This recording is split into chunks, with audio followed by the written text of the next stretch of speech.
Hello guys, আসসালামু আলাইকুম। সবাই কেমন আছেন? আশা করি সবাই ভালো আছেন। আমি আজকে নতুন স্টাইলে কাচ্চি রান্না করব।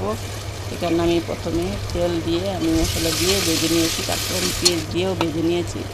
এখন দেখুন আমি আদা রসুন দিয়ে একটু হালকা করে ভেজে নিয়েছি। এখন ধনিয়া গুঁড়া, জিরার গুঁড়া, মরিচ গুঁড়া, হলুদের গুঁড়া দিয়ে একটু পানি দিয়ে কষিয়ে নিয়েছি।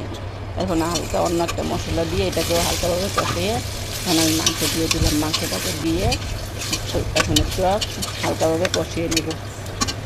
মাংসটা দেওয়া হয়ে গেছে, লাড়াচাড়া দিয়ে দিচ্ছি। এখানে আমি জয়ফল বাটা এখানে দিয়ে একটু লেবুর রস দিয়ে দিলাম, একটু চিটকাটাও দিয়ে দিলাম, একটু ভালোভাবে কষিয়ে নেব। লবণ দিয়ে নেই, আচ্ছা একটু পরে লবণটা দিয়ে দিলাম। এখন লবণটা দিয়েও একটু ভালোভাবে কষিয়ে নেব।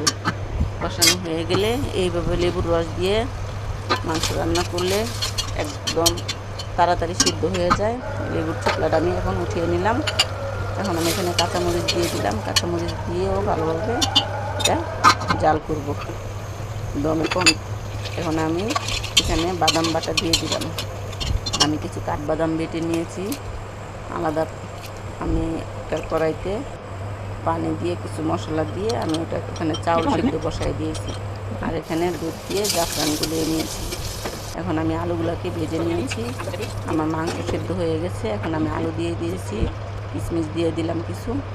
এখন উপর দিয়ে আমি চাউল দিয়ে দিলাম। চাউল দিয়ে উপর দিয়ে আমি সমান করে দিয়ে দিলাম। সমান করে দিয়ে আমি এখানে পেঁয়াজ বেরেস্তা দিয়ে দিলাম।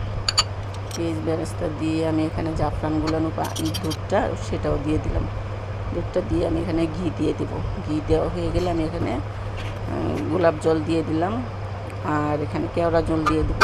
কেওড়া জল দেওয়া হয়ে গেলে আমি এটাকে দমে 1 ঘন্টা দমে রেখেছি। অনেক সহজে আমি কাচ্চিটা রান্না করে